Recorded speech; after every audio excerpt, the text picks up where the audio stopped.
Hello， 我是 Martin， 这是我老婆和女儿。现在大年初一，我们准备出去拜年。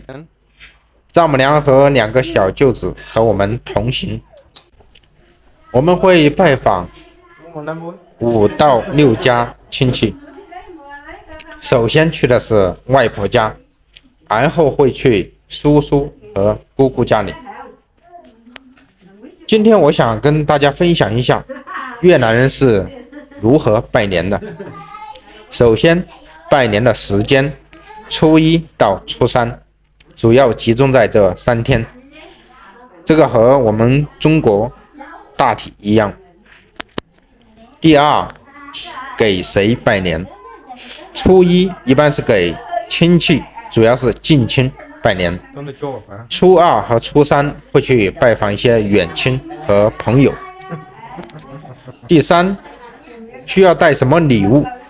在越南拜年一般是不送礼物了，但是需要带红包给儿童和老人。那么红包的金额是多少呢？在农村一般包给儿童的红包是2到5万越南盾，相当于5到15块人民币。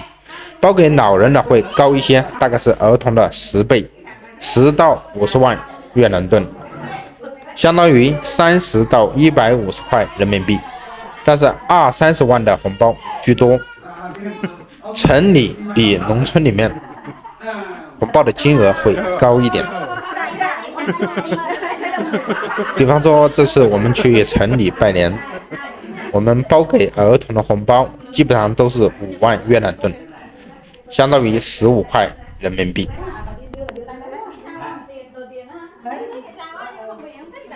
好，接下来我们拜年的时候会做什么呢？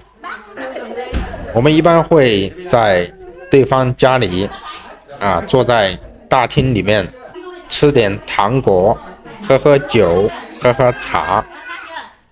一般的家庭呢会准备2种酒，白酒和啤酒。条件好一点的家庭呢会准备红酒和洋酒。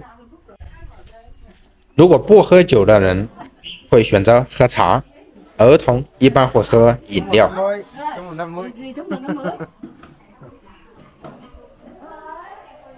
好，这就是越南拜年的基本情况。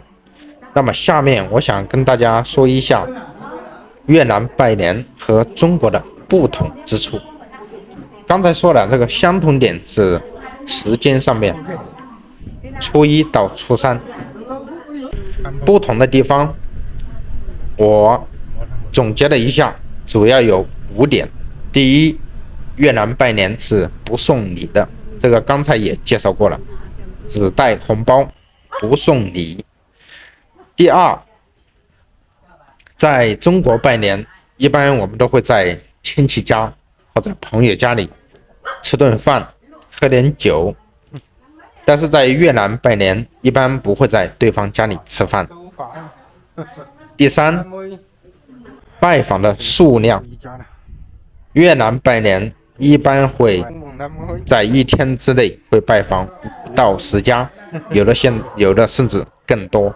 在中国会少一点，顶多2到3家。第4点，红包的金额，中国红包的金额比越南红包的金额要高得多。比如我的家乡，包给小孩子的红包，单个红包一般都是100人民币以上，但是在越南的红包只有10块钱左右。第5，送红包的对象，在越南老幼小都是接收红包的对象，但是在中国一般只有老人和大人给小孩送红包。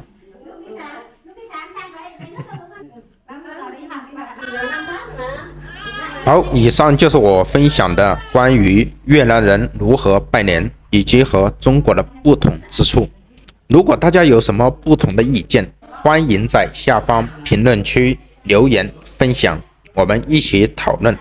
因为毕竟我分享的是局限在越南的一个省份，不同的地区可能会有所不同，就像我们中国每个省份，甚至同一个省份不同的城市风俗都会有所不同，所以欢迎大家分享。好了，这就是本期视频的全部内容，谢谢大家观看，再次祝大家新年快乐！喜欢的朋友记得关注和分享。